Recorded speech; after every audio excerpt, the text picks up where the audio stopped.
ये देखो फिर से शुरू हो गई। मैं तो परेशान हो गई हूँ इस लड़की से। क्या हुआ माँ, क्यों इतना गुस्सा कर रही हो? गुस्सा न करूँ तो क्या करूँ? हाँ, कब से आवाज लगा रही हूँ लेकिन इन मैडम को एक बार में सुनाई कहाँ देता है। ओहो माँ, आप ही देखो ना, मैंने कितना सुंदर डिजाइन बनाया, बस इसी में ध्यान लगा था मेरा, शायद इसीलिए आपकी आवाज सुनाई नहीं दी होगी। अच्छा बताओ क्या काम है, मैं ये बाद में पूरा कर लूंगी। कुछ काम नहीं, खाने की थाली कब से लगा कर रखी है, अब महारानी को फुर्सत मिल गई हो तो चलकर खा लो। अच्छा खाना खाना है, अब आप शुरू करो, मैं बस 2 मिनट में आऊँ। हाँ हाँ पता है तेरे 2 मिनट। इतना कहकर हिना की माँ सुमित्रा गुस्से में वहाँ से चली गई और फिर खाने की मेज पर। अरे क्या हो गया, इतने गुस्से में क्यों हो भाग्यवान? अब आप ही समझा लीजिए अपनी लाडली को, मेरी तो एक नहीं सुनती। हाँ तो क्या हो गया, तुम पे ही तो गई है। आपको मजाक सूझ रहा है? यहाँ मेरा दिमाग खराब हो रहा है, सारा दिन बस मेहंदी के डिजाइन बनाती रहती है और कोई काम ही नहीं है इसे। इसका मतलब वो सच में तुम पर ही गई है। तुम्हें भी तो मेहंदी लगाने का बड़ा शौक था ना इस उम्र में। हाँ पर मैं घर का सारा कामकाज निपटाने के बाद ये सब करती थी। अरे ये तो खाना पीना भी छोड़कर बैठी है। सुमित्रा अपने पति सुरेश से हिना की शिकायतें कर ही रही थी कि तभी हिना वहाँ गई। क्या बनाया माँ?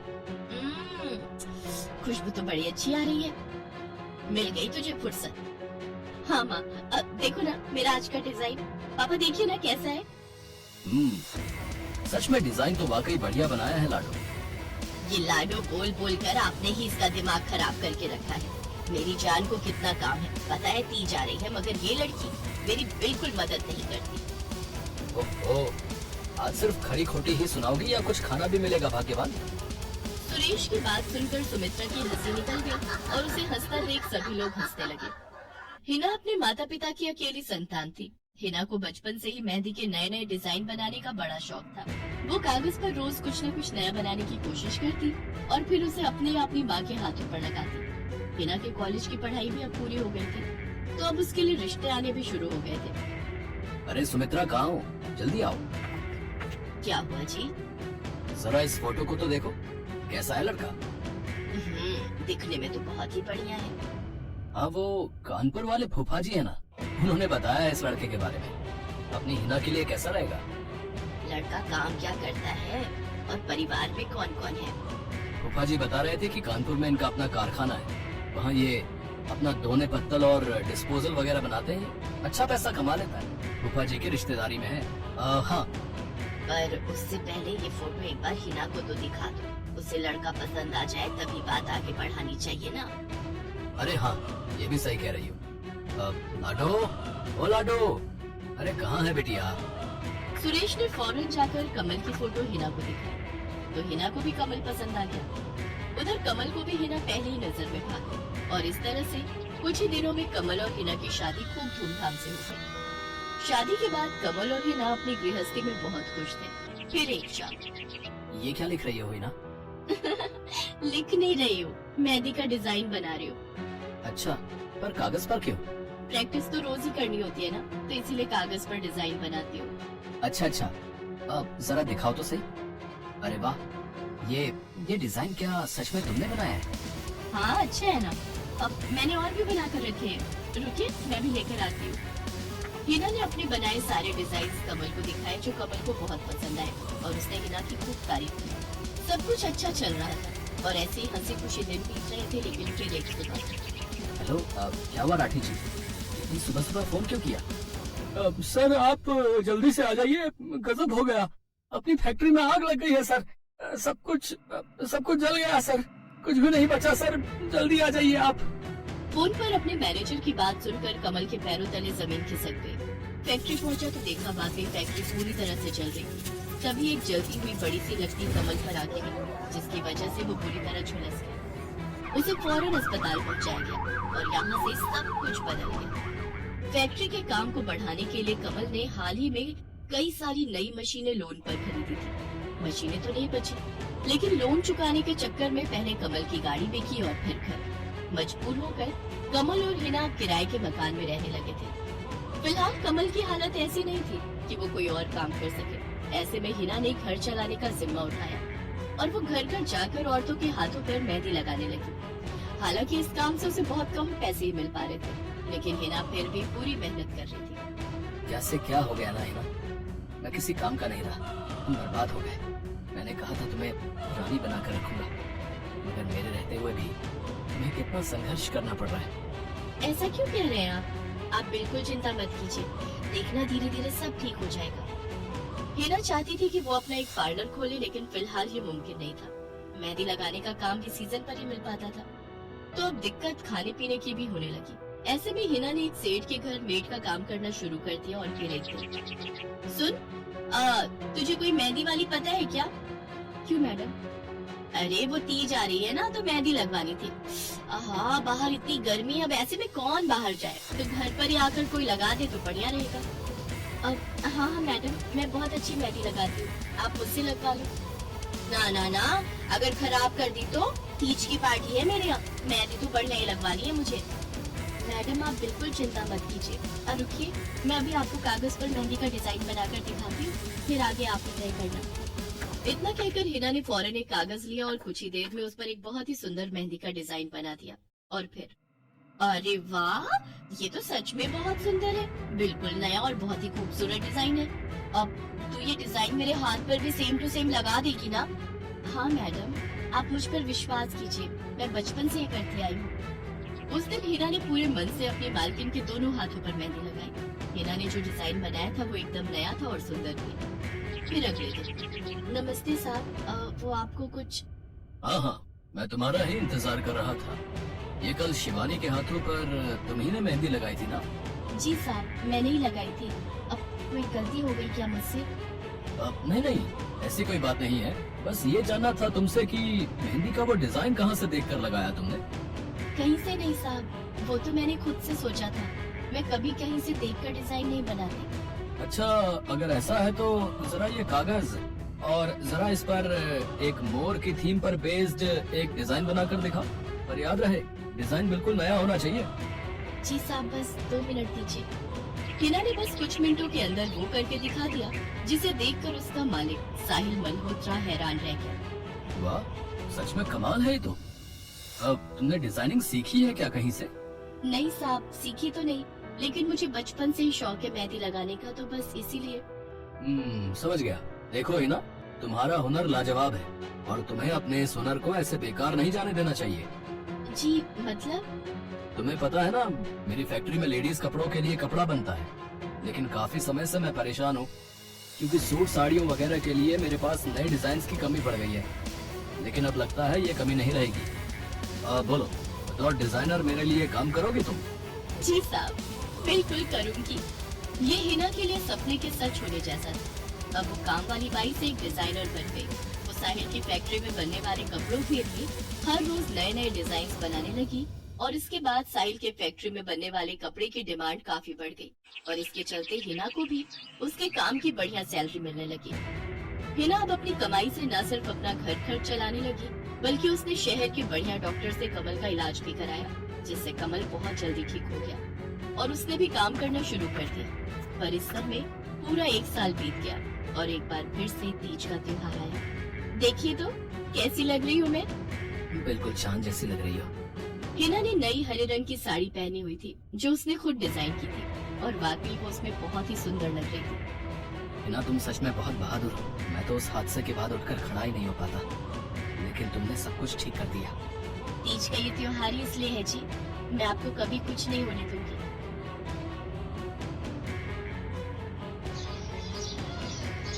मीरा, ओ मीरा, चल तो जल्दी से आटा गूंथ दे, मैं फटाफट रोटियां सेक दूंगी। नहीं माँ, मैं नहीं गूंथ पाऊंगी, मैंने मेहंदी लगा ली है हाथ पर। क्या? सुबह सुबह तू फिर मेहंदी लगा कर बैठ गई? बड़ी मक्कार है सच में, काम में मदद ना करनी पड़े इसलिए जब देखो मेहंदी लगा कर बैठ जाती है। चल जल्दी से हाथ धोकर आ मेरे पास, मुझे काम पर जाने के लिए देर हो रही है। माँ, बस आज कर लो ना, देखो ना मैंने कितनी मेहनत से कितना सुंदर डिजाइन बनाया है। लेकिन जैसे ही उसकी नजर मीरा के हाथों पर पड़ती है, उसका गुस्सा पल भर में गायब हो जाता है। वो मीरा से कहती है, अरे वाह मीरा, तूने तो बड़ी सुंदर मेहंदी लगाई है। हाँ माँ, वो शांति दीदी ने मुझे एक किताब दी थी कल, उसमें बड़ी सुंदर सुंदर डिजाइन बने हैं। बस उसी में से देखकर लगाई है मैंने। सुंदर है ना? हाँ बहुत सुंदर है। अरे लेकिन मुझे तो ओफो, फिर लगा लिया ना तूने बातों में। पहले से ही देर हो रही है, ऊपर से तू भी मेहंदी लगाकर महारानी जैसे बैठ गई है। माँ, तुम इतना परेशान क्यों होती हो? 1-2 घंटे में जब मेरी मेहंदी सूख जाएगी तो मैं घर के सारे काम कर दूंगी। मीरा की बात मानकर कावेरी काम पर चली जाती है। वो एक बड़ी सोसाइटी के घरों में काम करती थी और इसी काम से कावेरी और मीरा का गुजारा चलता था। कावेरी के पति की कई साल पहले एक सड़क हादसे में मौत हो गई थी। तब से कावेरी पर ही सारी जिम्मेदारी थी। मीरा भी घर के कामों में उसका पूरा हाथ बटाती थी। मीरा को मेहंदी लगाना बहुत पसंद था। उसने अपने घर के पीछे मेहंदी के कई सारे पौधे लगा रखे थे, जिनका वो बहुत ख्याल रखती थी। वो अपने हाथों से मेहंदी के पत्तों को पीसकर अपने हाथों में लगाने के लिए तैयार करती थी। फिर एक दिन, मीरा, हमें इस जगह पर थोड़ी मोड़ी खेती कर लेनी चाहिए। ये मेहंदी के पौधों से कुछ कमाई थोड़ी ही हो रही है। खेती कर लेंगे तो कुछ पैसे ही बन जाएंगे। नहीं माँ, मेरे मेहंदी के पौधों को हाथ भी मत लगाना। बाजार से मेहंदी खरीदने के तो पैसे हैं नहीं हमारे पास। अब इन्हें तो रहने दो। ये कहते हुए मीरा की आंखों में आंसू थे। कावेरी उसके सिर पर हाथ रखते हुए कहती है, मीरा, मैं जानती हूँ तुझे मेहंदी लगाना बहुत अच्छा लगता है, लेकिन बेटा अपनी हालत तो तुझे पता ही है ना, मैं कितनी मुश्किल से। माँ, सब समझती हूँ मैं। जाओ कर लो जो करना है। इतना कहकर मीरा रोते हुए वहाँ से चली जाती है। कावेरी को उसके लिए बुरा लग रहा था। वो मीरा की मेहंदी के पौधों को कुछ नहीं करती। ऐसे ही कई दिन गुजर जाते। ज्यादा काम करने की वजह से कावेरी की तबीयत खराब रहने लगी। वो बहुत जल्दी जल्दी बीमार पड़ने लगी। तो मीरा ने उससे कहा, माँ, तुम रहने दो, तुम्हें बुखार है, रात भर सोई नहीं हो, मैं चली जाती हूँ काम पर। नहीं मीरा, तू कैसे? ना नहीं, मैं ठीक हूँ, मैं जाती हूँ। कावेरी जैसे ही उठकर चलने की कोशिश करती है, अचानक उसे चक्कर आ जाता है। मीरा उसे सहारा देकर बिस्तर पर लिटा देती है और उससे कहती है, बस माँ, अब तुम आराम करोगी और काम पर अब से मैं जाऊंगी। कावेरी घर पर रहकर आराम तो कर रही थी, लेकिन वास्तव में उसे अच्छे इलाज की भी जरूरत थी, जिसके लिए पैसे थे नहीं। दूसरी तरफ अब हर रोज मीरा काम पर जाती और लौटकर घर के भी सारे काम उसे ही करने पड़ते थे। इस सब में उसे मेहंदी लगाने का बिल्कुल भी वक्त नहीं मिल पाता था। मीरा, कितने दिन हो गए तूने मेहंदी नहीं लगाई? हाँ माँ, बस मन नहीं कर रहा। अच्छा, मेहंदी लगाने का तेरा मन नहीं? मैं सब जानती हूँ। मैंने बिस्तर पकड़ लिया है और मेरी फूल सी बच्ची पर सारे काम पड़ गए हैं। अब बस बहुत हो गया आराम। मीरा, जा तू जाकर मेहंदी लगा ले, आज मैं जाऊंगी काम पर। नहीं माँ, तुम कहीं नहीं जाओगी, मैं कर लूंगी सब। और मैं सच बोल रही हूँ, मैं बड़ी हो गई हूँ। मेहंदी का मुझे शौक नहीं। इतना कहकर मीरा काम पर जाने के लिए घर से निकल जाती है। कावेरी की आंखों में आंसू आ जाते हैं। मीरा सोसाइटी के कई घरों में काम करती थी। उन्हीं में से एक घर आरती का भी था। उसके घर पर तीज का त्योहार बड़े धूमधाम से मनाया जाता था। तीज की तैयारियों में मीरा भी मदद कर रही थी। इसी बीच, अरे ऐसे कैसे? मैंने सारे रिश्तेदारों को बुला लिया है, मेरी सारी फ्रेंड्स भी आने वाली है। मैं क्या कहूँगी उन्हें? फोन पर काफी देर बहस करने के बाद आरती फोन रख देती है। उन्हें उदास देखकर मीरा उससे पूछती है, क्या हुआ मैडम जी, आप कुछ परेशान लग रहे हो? हाँ मीरा, बड़ी मुसीबत हो गई। कल तीज का फंक्शन है, मैंने सबको मेहंदी लगवाने के लिए यहीं बुला लिया है और आखिरी मौके पर ये पार्लर वाली धोखा दे गई। कह रही है कल नहीं आ पाएगी। अब क्या होगा? इतनी जल्दी कौन तैयार होगा सबको मेहंदी लगाने के लिए? मैडम जी, वैसे मैं भी ठीक ठाक मेहंदी लगा लेती हूँ। अरे हाँ, कावेरी ने मुझे बताया तो था एक बार कि तुझे मेहंदी लगाने का बहुत शौक है। वैसे मुझे तो कोई परेशानी नहीं है। तू देख ले बेटा, बहुत सारे हाथ लगाने होंगे और मेहंदी बढ़िया लगनी चाहिए सबके। आप बिल्कुल चिंता मत करिए मैडम जी, मैं सब अच्छे से करूँगी। बहुत दिनों बाद मीरा के चेहरे पर खुशी थी। उसने घर पहुंचते ही मेहंदी के खूब सारे पत्ते तोड़कर पत्थर पर पीसना शुरू कर दिया। ये देखकर कावेरी ने मीरा से कहा, अरे मीरा, शाम हो गई है, अब मेहंदी मत लगा, मौसम भी ठंडा है बेटा। ये मेहंदी मैं अपने लिए नहीं पीस रही माँ, वो 5वें फ्लोर वाली मैडम जी है ना, कल उनके यहाँ लगानी है। अच्छा बेटा, पर ध्यान से बेटा, वो बड़े लोग हैं, कोई गलती ना हो जाए। माँ, तुम बिल्कुल चिंता मत करो, मेहंदी लगाने में मुझसे कभी कोई गलती हो ही नहीं सकती। मीरा खूब सारी मेहंदी तैयार करके अगले दिन आरती के घर पहुंच जाती है। वो अपनी मेहंदी को कोन में भरने लगती है कि तभी आरती की एक फ्रेंड आरती से, आरती, ये किसे बुला लिया तुमने? मैंने जिस पार्लर का नंबर दिया था तुम्हें, उससे बात नहीं हुई क्या? हुई तो थी, लेकिन उसने आखिरी वक्त पर मना कर दिया। तुम बिल्कुल चिंता मत करो, ये मीरा है, मेरी हाउसमेड है ना कावेरी, ये उसी की बेटी है। बहुत अच्छी मेहंदी लगाती है ये। ओफो आरती, तुम भी ना, पार्लर की बात अलग होती है। उन लोग का मटेरियल ब्रांडेड होता है, मेहंदी की रचने की गारंटी मिलती है वहाँ से। और इसकी मेहंदी तो मुझे कुछ समझ नहीं आई, इस पर तो कोई लेवल तक नहीं है। अगर कुछ गलत रिएक्शन हो गया हाथों पर तो? आप बिल्कुल चिंता मत कीजिए मैडम जी, ये मेहंदी मैंने खुद पीस कर तैयार की है। मेरे पास बहुत सारे मेहंदी के पौधे हैं, इसमें कुछ भी ऐसा नहीं है जो आपके हाथों को नुकसान दे। ना भाई ना, सॉरी आरती, बट मैं अपने हाथों को लेकर कोई रिस्क नहीं ले सकती। तुम सब लगवाओ, मैं तो पार्लर जाकर ही लगवाऊंगी। इतना कहकर आरती की दोस्त शालिनी वहाँ से चली जाती है। आरती मीरा को इशारा देकर काम शुरू करने को कहती है। अरे वाह, मानना पड़ेगा, इस बच्ची ने कमाल की मेहंदी लगाई है। मुझे तो नहीं लगता कि इस मेहंदी का वैसा रंग आएगा जैसा पार्लर वाली मेहंदी का आता है। अब बस भी करो शालिनी, मेहंदी कैसी रचेगी ये कल तक पता चल ही जाएगा ना। बच्ची है वो, उसे इस तरह डराओ तो मत। अरे मुझे क्या, मेरे हाथ कौन सा खराब होने वाले हैं। तुम ही लोग लगवाओ और तुम ही भुगतना। शालिनी गुस्से में वहाँ से चली जाती है। उसे पूरा यकीन था कि मीरा की मेहंदी रचेगी नहीं, साथ ही हाथों पर उसका गलत रिएक्शन भी हो सकता है। लेकिन जो हुआ वो इससे बिल्कुल अलग। अगले दिन मीरा के घर पर। अरे मैडम जी, आप यहाँ? आपने तो आज काम पर आने के लिए मना किया था ना, मैं इसीलिए नहीं आई। हाँ, कल तुम कितना थक गई थी, इसीलिए मैंने आने को मना किया। मैं यहाँ तुम्हें काम पर बुलाने नहीं बल्कि किसी और काम से आई। अंदर नहीं बुलाओगी? अरे माफ कीजिएगा मैडम जी, आइए अंदर आइए। आरती को देखकर कावेरी भी बिस्तर से उठकर खड़ी हो जाती है। आरती के साथ उसकी दोस्त शालिनी भी थी। मीरा उन दोनों को पानी देते हुए कहती है, ये लीजिए मैडम जी, मेहंदी तो ठीक से रची ना मैडम जी? ये तुम्हें मैं नहीं, शालिनी बताएगी। फिर शालिनी अपने हाथ मीरा की तरफ बढ़ा देती है। उसके हाथों पर कई जगह छाले पड़े हुए थे। ये देखकर मीरा उससे कहती है, अरे ये क्या हुआ मैडम जी? मैंने तुमसे मेहंदी नहीं लगवाई, उल्टा तुम्हारा अपमान करती रही, उसी की सजा मिली है मुझे। मैंने सबसे महंगे वाले पार्लर में जाकर मेहंदी लगवाई। मैंने उनसे जोर देकर कहा कि मेहंदी का रंग बहुत बढ़िया आना चाहिए। इस चक्कर में उन्होंने पता नहीं क्या क्या मिला दिया मेहंदी में, और मेरे हाथों का ये हाल हो गया। और दूसरी तरफ तुम्हारी मेहंदी, जिसने भी लगवाई उसके हाथों की रंगत ही अलग है। देखो आरती के हाथ देखो जरा। आरती ने अपने हाथ आगे बढ़ा दिए, जिन पर मीरा के हाथों से लगी मेहंदी का बहुत ही अच्छा रंग चढ़ा था। फिर आरती कावेरी के पास जाकर उससे बोली, बस कावेरी, ये झाड़ू पोछा और बर्तन बहुत करवा लिए तुमने मीरा से। ये अब वो करेगी जो इसे करना चाहिए। जी क्या मतलब मैडम जी? ये अब मेहंदी लगाएगी सबके हाथों पर। हमारी एक दोस्त का अपना ब्यूटी पार्लर है, उसे मीरा का काम और उसकी मेहंदी की क्वालिटी बहुत अच्छी लगी। वो मीरा को अपने यहाँ काम देना चाहती है। अच्छे पैसे भी देगी वो मीरा को, और तो और वहाँ रहकर मीरा पार्लर के दूसरे काम भी सीख पाएगी। आरती की बात सुनकर कावेरी की आंखों में आंसू आ जाते हैं। वो हाथ जोड़कर आरती का शुक्रिया अदा करती है। मीरा भी बहुत खुश थी। अब न सिर्फ वो अपना मेहंदी लगाने का शौक पूरा कर सकती थी, बल्कि अच्छे पैसे कमाकर अपनी माँ का इलाज भी करवा सकती थी। एक समय की बात है, केशवपुर नामक गांव में सरला नाम की एक बूढ़ी विधवा औरत अपने बेटा बहू के पास रहती थी।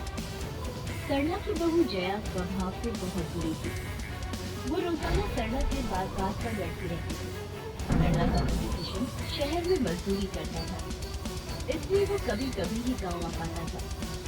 किशन शहर से घर खर्चे के लिए पैसे भेजता तो 2 लिफाफे भेजता, एक अपनी माँ के नाम और एक अपनी पत्नी के नाम। पर जया सरला के पैसे भी अपने पास ही रख लेती थी।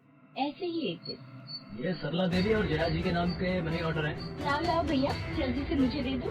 ये सरला देवी के हस्ताक्षर करके ही उन्हें मिलेगा। माँ जी आराम कर रही हैं। लाओ मैं अंगूठा लगवा कर लाती हूँ। ए बुढ़िया, जल्दी से इस कागज पर अंगूठा लगा दे। भैया मनी ऑर्डर मुझे दे दो। जया सारे पैसे अपने पास रख लेती है और अपने और बेटे बिट्टू के लिए खाने पीने की चीजें खरीद लाती है। माँ बहुत भूख लगी है। ये देख, मैं तेरे लिए कितने सारे पकवान लाई हूँ, पूरी छोले समोसे कचौड़ी। हम दोनों मिलकर खाते हैं, मजा आ जाएगा। जया बहू, बहुत भूख लगी है, सुबह से कुछ भी नहीं खाया है। अगर थोड़ा सा कुछ खाने को मिल जाता तो।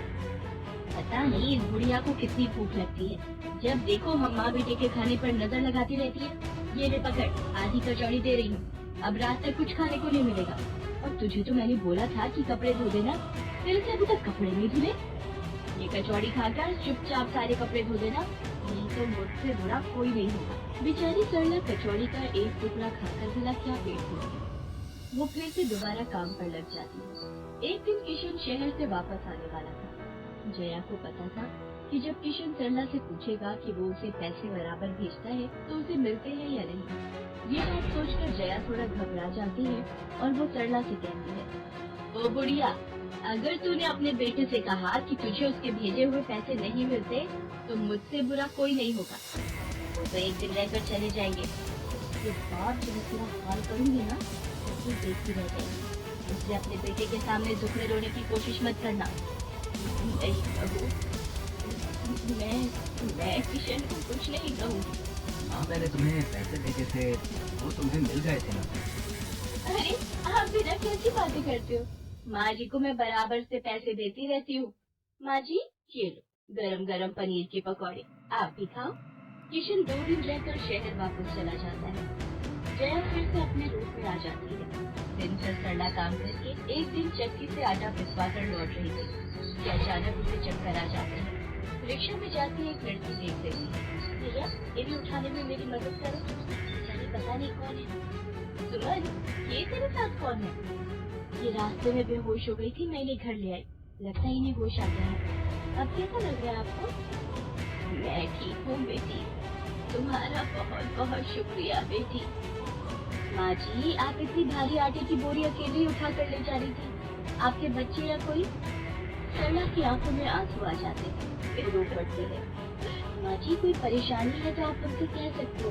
मुझे लग रहा है आप बहुत परेशानी में हो। क्या करूँ बेटी, मैं इस जीवन से हार गई हूँ। सरला के दुख का घड़ा फूट जाता है और वो सारा दुख सुमन और माँ की मृत्यु को बताती है। अब इस संसार में जीने की कोई इच्छा नहीं है मेरी। माँ जी, ऐसा मत सोचिए, आप जीवन से यूँ निराश मत हुई। अब आप अपनी बहू के पास वापस मत जाना, आप यहाँ हमारे साथ रहो। बेटी, तुम बहुत अच्छी हो, भगवान तुम्हारा भला करे। तुम लोग यहाँ गांव में रहती हो क्या? जी माँ जी, हम मेहंदी वाले हैं। हम लोग मेहंदी लगाने का काम करते हैं और आसपास के गांव और शहरों में मेहंदी लगाने जाते हैं। क्या मैं भी ये काम सीख सकती हूँ? क्यों नहीं, बिल्कुल। और ये तो बहुत अच्छी बात है, हमारे ग्रुप में आप भी जुड़ जाओगे। मैं आपको मेहंदी लगाना सिखाऊंगी। सरला उन लड़कियों के साथ ही रहती है और कुछ ही समय में वो बहुत अच्छी मेहंदी लगाना सीख गई। तो जया सरला के कुछ दिन तक वापस बुलाने से घबरा जाती है। ये दुनिया इतने दिनों से कहाँ गायब है? मुझे तो कोई खोज खबर नहीं है। बिट्टू के बापू ने हम सबको अचानक शहर बुलाया है।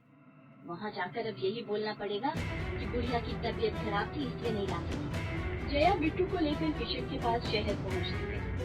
क्या हुआ जया, माँ तुम्हारे साथ नहीं है?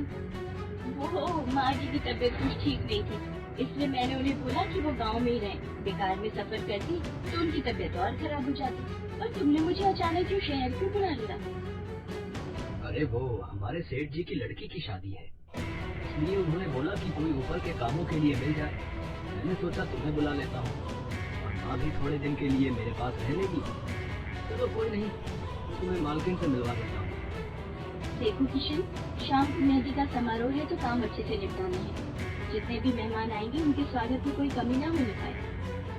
आप चिंता मत करो मालकिन, सब हो जाएगा। ये मेरी पत्नी है, मैंने इसे गांव से बुला लिया है, ये सब संभाल लेगी। जया मेहंदी समारोह की तैयारियों में काम करवाने लगती है। सब मेहमान आने लगते हैं।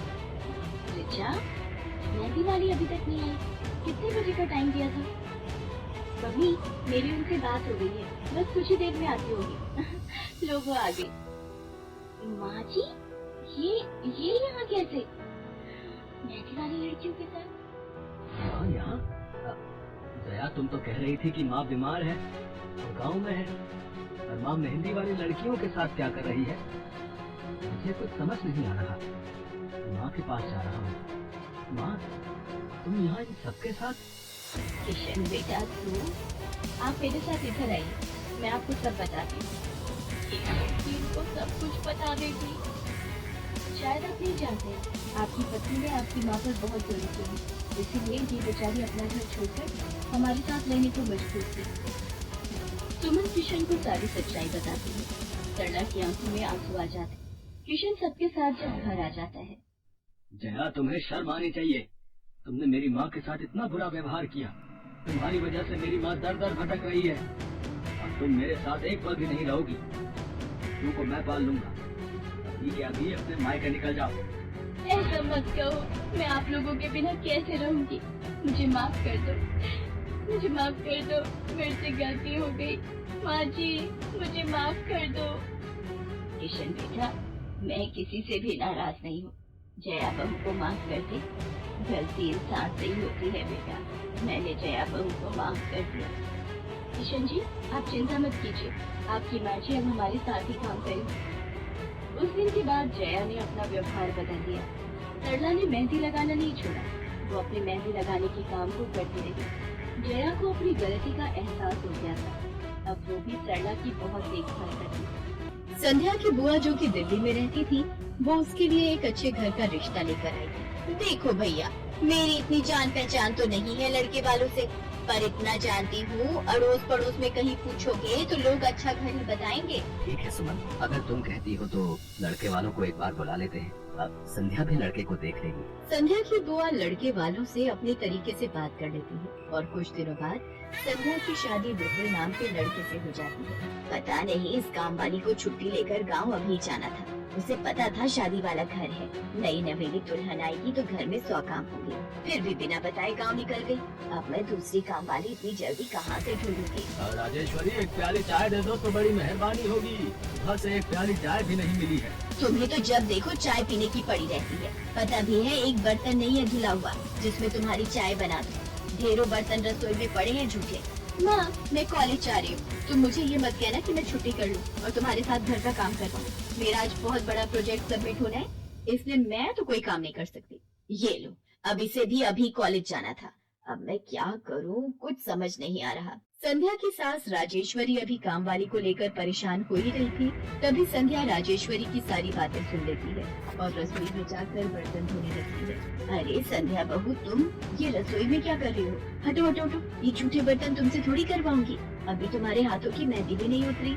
माँ जी, आप परेशान मत हो, मैं थोड़ी देर में सारा काम निपटा दूंगी। आप अकेले इतना काम नहीं कर पाओगे। ठीक है, अगर तुम कहती हो तो मैं कोई और काम कर लेती हूँ। माँ, पड़ोस में किसी से पता करो, शायद कोई और काम वाली मिल जाए। मैंने पूछा था, पर अभी किसी भी काम वाली के पास समय नहीं है। पुलकित काम पर चला जाता है। संध्या सारे घर का काम करती है। अब तो रोजाना ही ऐसा होने लगा। काम वाली तो थी नहीं। संध्या की ननद पूजा सुबह होते ही कॉलेज निकल जाती और सास पैरों में दर्द के बहाने बिस्तर पर आराम करती। संध्या तो मानो घर के कामों में ही उलझ गई। एक शाम, माँ, तुम बिल्कुल सही बहू ढूंढ कर लाई हो। बेचारी गरीब घर की है, इसलिए चुपचाप संस्कारी बहू की तरह घर के काम कर लेती है। अगर कोई पैसे वाले घर की लड़की बहू बनाकर ले आती तो वो पूरे घर को अपने इशारों पर नचाती और तुम और मैं बस बर्तन खींचते रह जाते। तभी तो मैंने इसकी बुआ को शादी के लिए हाँ कह दिया था। मुझे पता है ये गरीब घर की लड़कियाँ बड़ी सीधी सादी बहुएं साबित होती हैं। अब काम वाली गांव भाग गई। सोच ये ना होती तो कौन काम करता। राजेश्वरी, तुम दोनों माँ बेटी को तो संध्या बहू का शुक्रगुजार होना चाहिए। बेचारी ने आते से ही पूरा घर संभाल लिया। ऐसे ही दिन बीत रहे थे। संध्या सभी घर वालों की देखभाल का पूरा ध्यान रखती थी। एक दिन, क्या हुआ पुलकित बेटा, तुम इतने परेशान क्यों हो? और आज तुम ऑफिस भी नहीं गए? पापा, मेरी नौकरी छूट गई है। कंपनी घाटे में चल रही थी, इसलिए उन्होंने मेरे जैसे बहुत से वर्कर्स को अचानक निकाल दिया। दिमाग खराब हो रहा है, गाड़ी की किस्त भरनी है, घर का लोन भी पूरा नहीं हुआ है, घर का खर्चा, आप सब कुछ कैसे होगा, कुछ समझ में नहीं आ रहा है। पुलकित बेटा, चिंता मत कर, कोई ना कोई रास्ता निकल आएगा। ज्यादा होगा तो कुछ दिनों के लिए मैं कोई काम कर लूंगा। पापा, मेरे होते हुए आप काम नहीं करोगे, मैं तो सोचता हूँ। पुलकित दूसरी नौकरी को लेकर परेशान था। उसे कोई काम नहीं मिल रहा था। घर में पैसों की तंगी भी शुरू हो गई। पुलकित ने अपनी गाड़ी बेच दी। घर के लोन को लेकर वो परेशान था। 15,000 रुपए की किश्त उसे भरनी थी। तभी, भैया, मेरे कॉलेज की फीस इस बार बहुत लेट हो गई है। मेरा आखिरी साल है, अगले महीने की 5 तारीख तक 12,000 रुपए फीस के भरने हैं। मैं कुछ इंतजाम करता हूँ। ऐसे खाली हाथ पर हाथ रखकर मैं नहीं बैठ सकती, मुझे कुछ सोचना होगा। पता नहीं, हो सकता है किरण ने बात कर ली होगी, पूछती हूँ। हेलो किरण, मैं संध्या बोल रही हूँ। तूने बात की फिर? पार्लर में जगह खाली है क्या? हाँ, मैंने बात कर ली है। 12,000 रुपए महीना देंगी रविता मैम? बोल, तू हाँ बोलती है तो मैं बात कर लेती हूँ। ठीक है, तू हाँ बोल दे, कम से कम कुछ तो पैसे आ जाएंगे।